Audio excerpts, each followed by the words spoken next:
Hey everyone, welcome back to RJK English or RJK Urdu. Make sure to like and subscribe. Tell one person about my video series. I'm doing this for free, so it would really help me out if you do that. Also, you can see in the description if you want to get my book, it's there. Also, you can talk with us on Baltimore Hindi Language Learning Group, where we learn Hindi and Urdu. They are sister languages. Or see me on RJK English. All right. I made a mistake last time. I said this is the gla, which is for Ghalib, which is a name of a Ghalib, which is the name of a poet. This actually does have a counterpart in Hindi. It is the ga with the dot below it. Gla, gla, gla, gla, Ghalib. Okay. Moving on. We're going to learn two more groups today. We're going to learn the fe cluster and the ka cluster. So the F cluster and the K cluster. Okay, first the F cluster.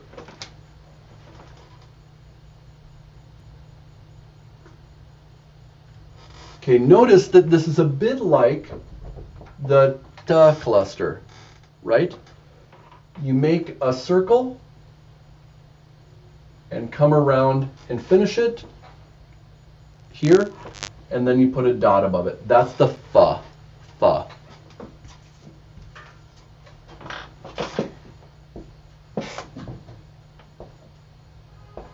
We met this last time when I wrote maaf, maaf karnaa.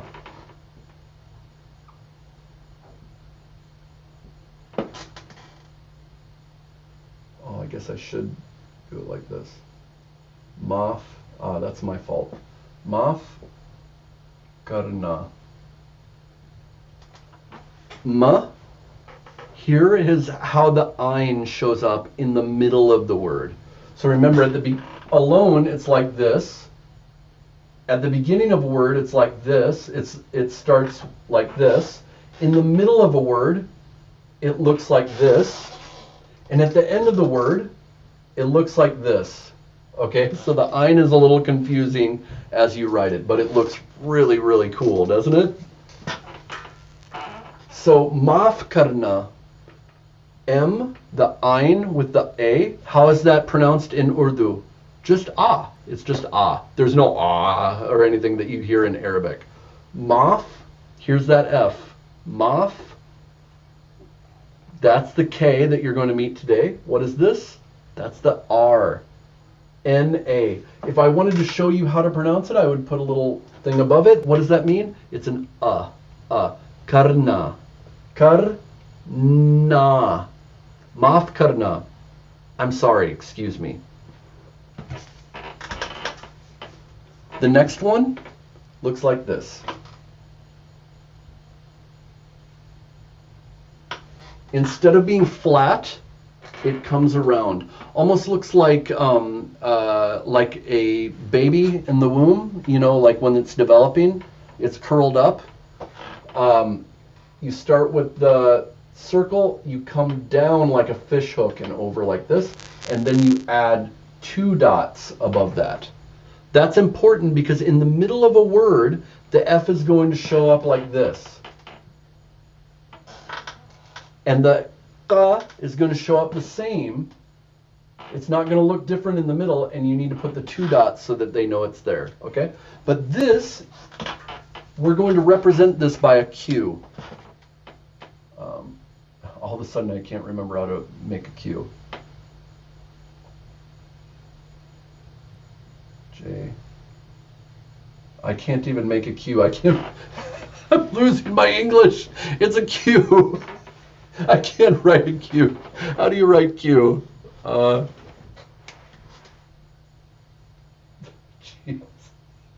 I literally lost how to write a Q in my head.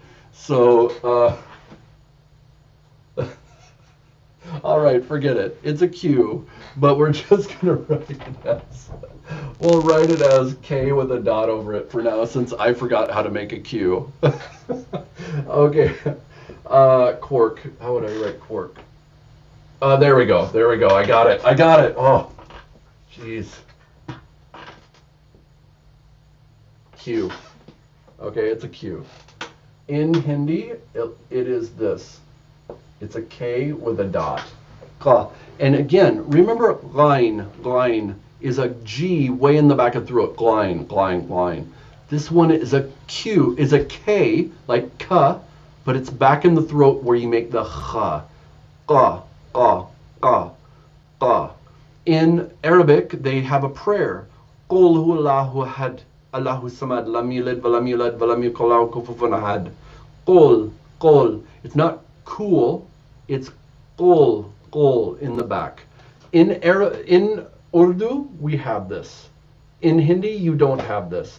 They maybe mark it like this, but they don't really say it like this. So in Hindi, you have the word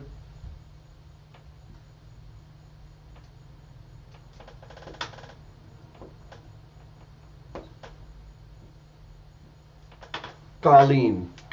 It means rug, carpet. Spelled, it sounds like this. Kaleen. Or if I'm doing this consistently, I would say Kaleen. In Urdu, it's Qaleen. That is a qa. So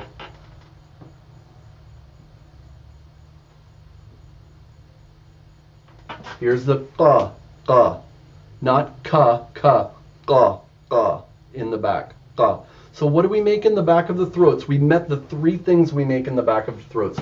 We've met the qa, we've met the qa, and we've met the kha. Kha is going to be the easiest for you because you probably heard it before.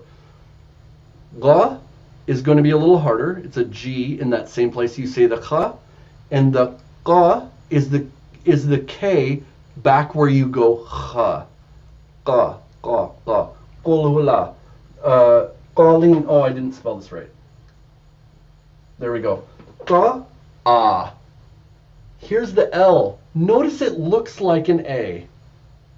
That's why it's very important to know how things continue in Urdu. An A cannot connect to another letter. It also can't start a word, meaning if I write an A, like if I write Allah, or what should I say, Adil. I gave you this name before. Adil. Notice the D doesn't connect to the A. The A ends. Well, here the L actually connects to other letters. That's how I know that's an L. This is what's important to learn as we go along. But it's Qaleen. Here's that E, remember? In the middle, it becomes this. Qaleen, and this is an N, which we haven't learned yet, the N. Qaleen.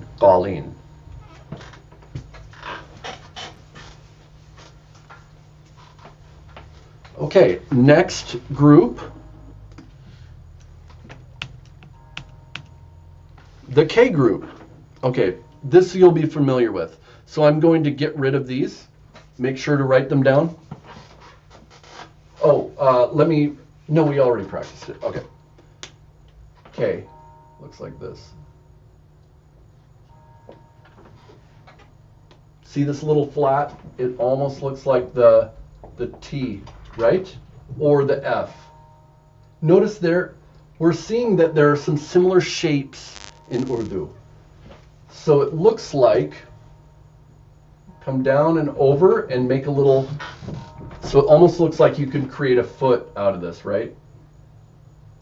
Here's a guy's little shoe, you know, and he has two feet, and here's his shorts, and it's Mickey Mouse, right? So come down, over flat, and come up, and now make a diagonal mark from there. That's the ka. Just a regular ka, like we say kite or call.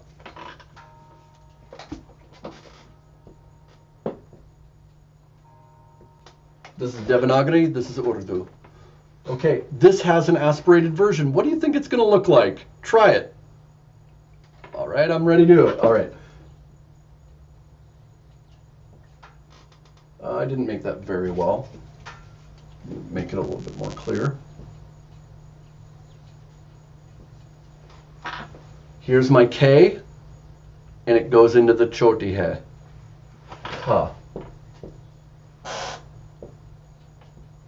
Notice in Hindi, totally different letter. Okay, but in Urdu, we're just taking the K and we're adding a choti hai to make the ka. Ka. All right, and next, same look, 2 lines. I make that diagonal and then I make a line right above it. That top line doesn't have to connect to this one. Do you see how there can be a gap there? It's just another line on top. You can connect them if you want, you don't have to. Okay, let me make it one more time. Line down, over, and right above it, I just make another line. That's the ga, like gas. So, ka, ga, ka. What's ga going to look like?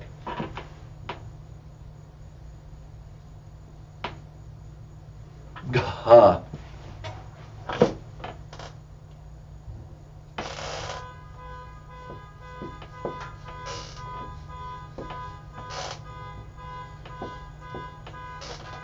Ga.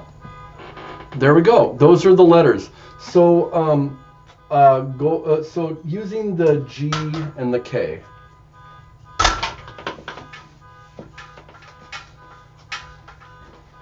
For the K, we can use the word kaam, which is a very, or you met this word already. We're going to do to work.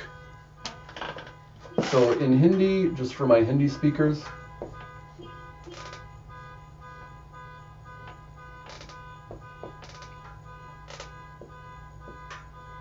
I'm going to be consistent. Kaam karna. Kaam karna.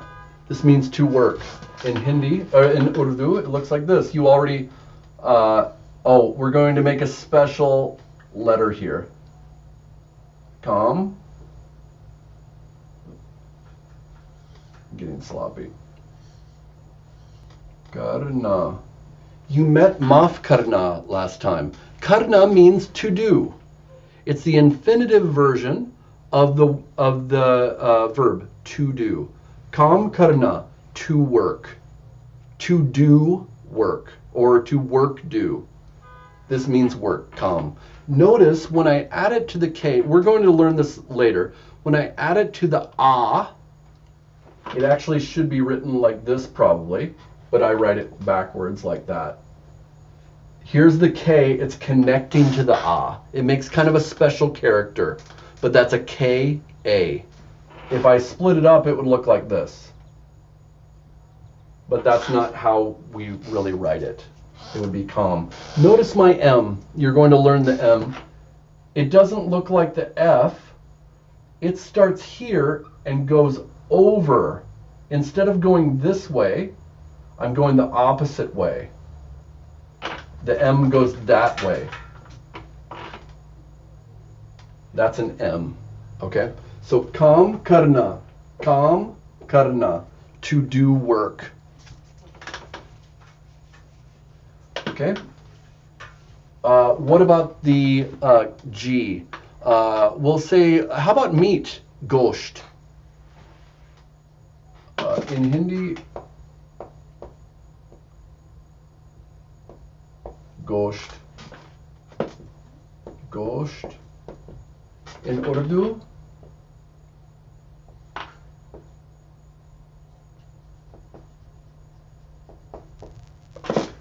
okay, oops.